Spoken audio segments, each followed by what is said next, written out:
Olá, quarta-feira, 3 de agosto de 2022. Eu sou Sérgio Costa e este é o Câmara Rio Notícias, segunda edição, que hoje tem os seguintes destaques. Vereadores do Rio aprovam em primeira discussão projeto que institui o sistema de reutilização e reciclagem dos resíduos da construção civil e demolições. Chega a 190 o número de casos de varíola dos macacos no estado do Rio de Janeiro. E você vai saber como estão os preparativos para a comemoração em 2023 do centenário do Palácio Pedro Ernesto, sede do Legislativo Carioca. Não saia daí, a gente volta já.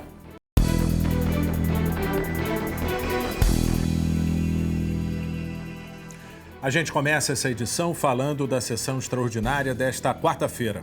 A Câmara do Rio aprovou em primeira discussão um projeto que prevê a implantação de um sistema de reutilização e reciclagem de resíduos da construção civil. Vários projetos foram aprovados durante a sessão. Aprovado em segunda discussão o projeto de lei que prevê o tombamento provisório por seu valor histórico, social e cultural, o Jequiá Yacht Clube na Ilha do Governador.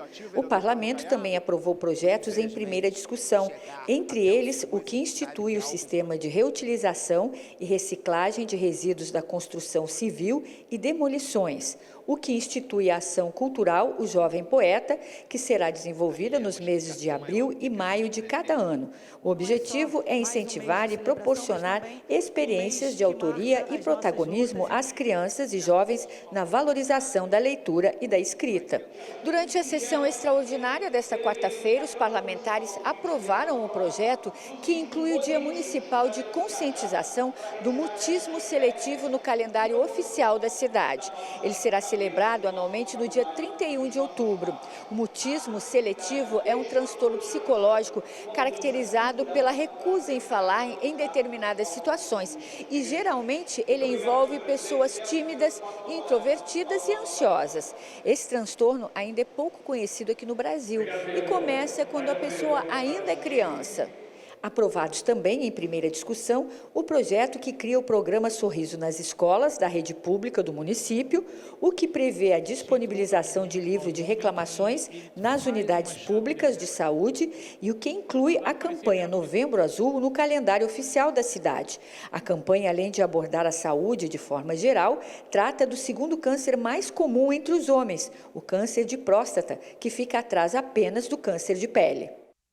Os membros da Comissão Especial de Acompanhamento dos Imóveis Públicos participam de uma reunião amanhã em ambiente virtual. O encontro, às 14h30 da tarde, será o primeiro após a instalação do colegiado, em maio. O vereador Pedro Duarte preside a comissão, que conta com os parlamentares Tarcísio Mota como relator e Celso Costa como membro. A gente fala agora sobre vacinação. A Secretaria Municipal de Saúde divulgou um balanço sobre as doses aplicadas da vacina contra a Covid. A repórter Simone Braga está ao vivo e traz as informações. Boa noite, Simone. O movimento nos postos aumentou bastante nos últimos dias, né? Boa noite, Sérgio. Boa noite a todos. Aumentou sim, Sérgio, uma grande corrida nos postos, a procura da vacinação e esse aumento, o número desse aumento já foi divulgado pela Secretaria Municipal de Saúde. Nos últimos 25 dias foram aplicadas quase 200 mil doses da AstraZeneca. As doses da vacina que ontem perderam a validade foram recolhidas das unidades e a imunização de pessoas com 18 anos ou mais continua na cidade. A segunda dose, quem já tomou a segunda dose há pelo menos 4 meses já pode também retornar para tomar a dose de reforço. Agora, Simone, em relação à varíola dos macacos no Rio de Janeiro, quais são as últimas informações? Pois é, Sérgio, as informações que temos agora, os últimos dados, são 190 casos da doença aqui no Rio de Janeiro, no estado do Rio, né? Então, um crescimento de 21 casos nas últimas 24 horas. O Rio é o segundo no país com o maior número de vítimas da doença, só perdendo para São Paulo. E a maioria dos casos é de homem. O Ministério da Saúde anunciou que vai receber um antiviral para reforçar o enfrentamento à doença em casos graves, mas ainda não informou quando as primeiras doses vão chegar ou a quantidade. Então, a gente está aguardando aí as próximas informações. Sérgio, com você. Muito obrigado, Simone, pelas informações. Depois do intervalo, Câmara do Rio inicia preparativos para a comemoração do centenário do Palácio Pedro Ernesto em 2023.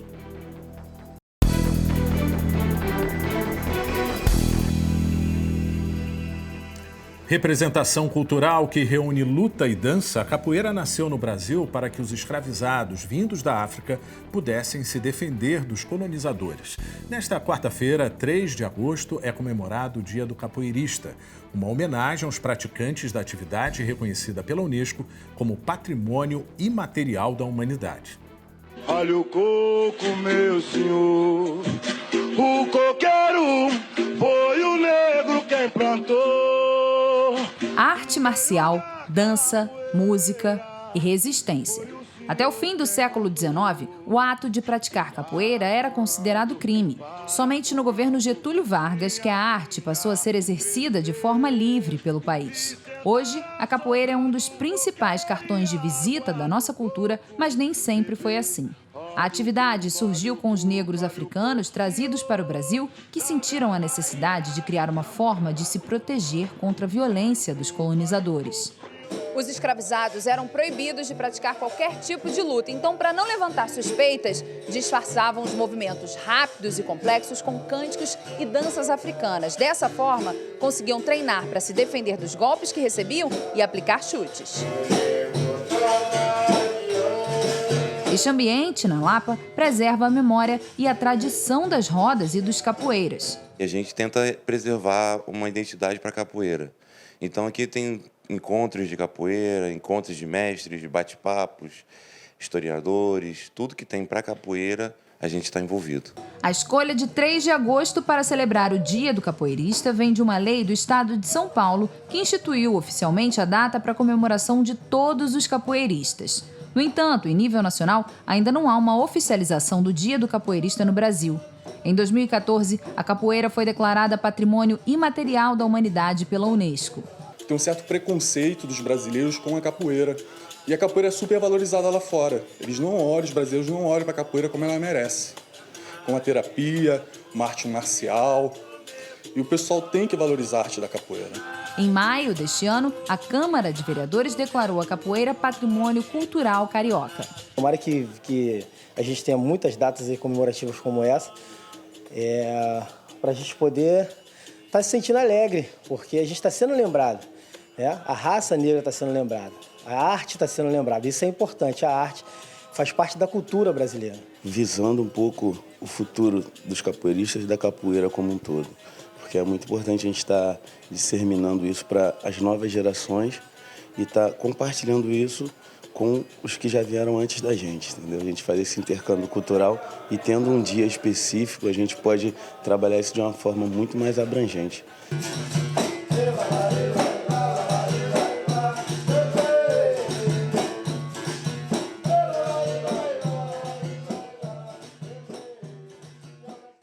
Contagem regressiva. A sede da Câmara Municipal do Rio se prepara para comemorar 100 anos em 2023.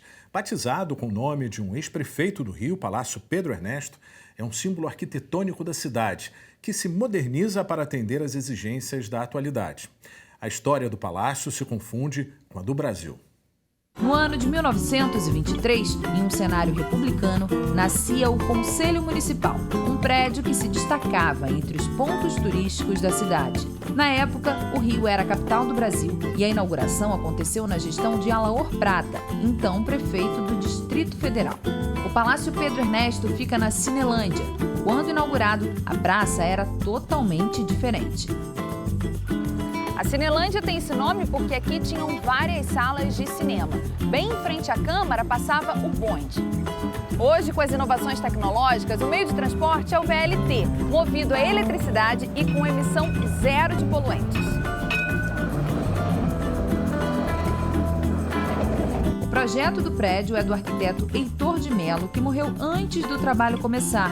Foi então que Arquimedes Memória e Francisco Couchet entraram em cena para dar continuidade.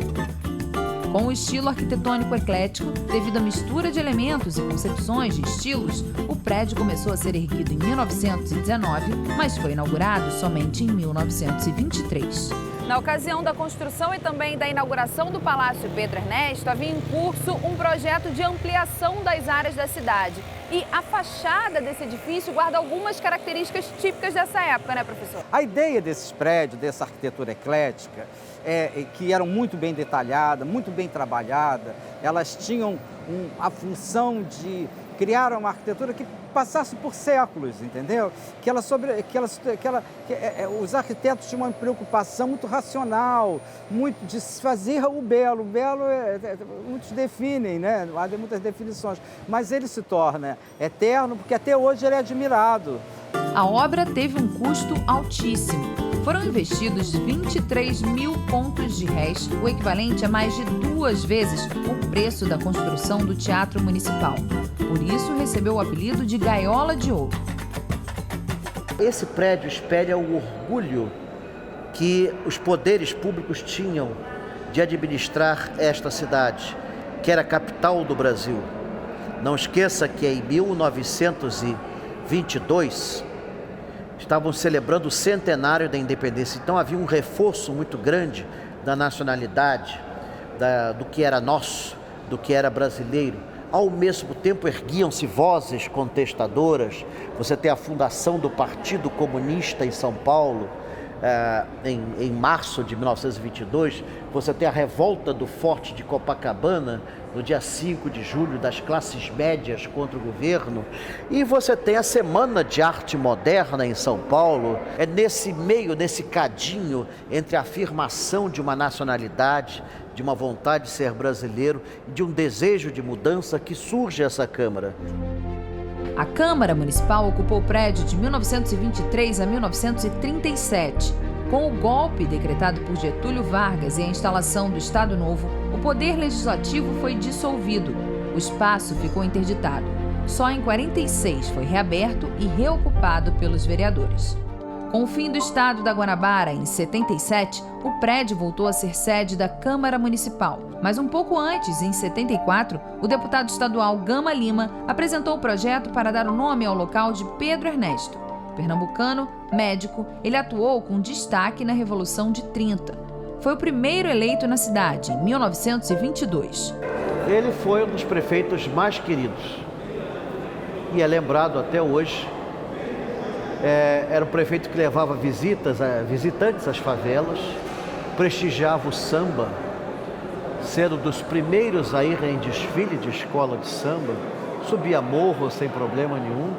O interior do palácio é rico em detalhes e obras de arte, como um maravilhoso vitral representando alegorias à bandeira e à República e um mural de 50 metros quadrados pintado por Eliseu Visconti, homenageando os trabalhos do município do Rio. Neste mesmo pavimento, ainda se encontram diversas peças em bronze. Um dos locais mais importantes é o plenário, local onde são decididos os grandes problemas relativos à cidade. Chama muita atenção, claro, a alegoria de fundação da cidade, a abóbada com esse vitral representando a República e o que mais, professor? E muitas outras descobertas, né? Esse é o interessante dessa arquitetura, né? Os vários elementos que você vai percorrendo com os olhos e vai descobrindo. Na sala inglesa, ao lado do plenário, encontramos o patriarca da independência, José Bonifácio, pensando o Brasil na tela de Eduardo Sá. A Casa do Povo, que é como a Câmara Municipal é conhecida, não tem apenas riquezas artísticas e arquitetônicas. Criada em 77, a biblioteca possui uma vasta documentação da cidade e do legislativo. Mas a Câmara também pensa no presente. Os portões do Palácio Pedro Ernesto foram abertos para ações sociais, como, por exemplo, doação de sangue e para vacinação contra a gripe e a Covid-19. Se tornou um ponto avançado de vacinação da Secretaria Municipal de Saúde. A ação mais recente foi o recebimento de donativos para as vítimas da enchente em Petrópolis, que matou mais de 230 pessoas no começo de 2021. Em uma ação pioneira, a Câmara Municipal se tornou o primeiro prédio público do país lixo zero. Isso quer dizer que mais de 90% dos resíduos produzidos aqui foram destinados à compostagem ou reciclagem. É um exemplo muito importante, não só para a cidade, mas para o Brasil. É o primeiro prédio brasileiro certificado lixo zero. O Palácio se prepara para a grande festa que será o centenário. Uma peça teatral, né, retratando, mostrando a casa, né, e também falando sobre os fatos importantes que aconteceram aqui. E o Câmara Rio Notícias de hoje fica por aqui. Acompanhe o que acontece no Legislativo Carioca em câmara.rio e nas nossas redes sociais em @CâmaraRio. O conteúdo da nossa programação também está disponível em podcasts que você pode escutar na sua plataforma de áudio preferida. A seguir, você assiste ao programa Câmara Rio Reportagem Especial, hoje falando sobre o combate à fome. Obrigado pela companhia e até amanhã.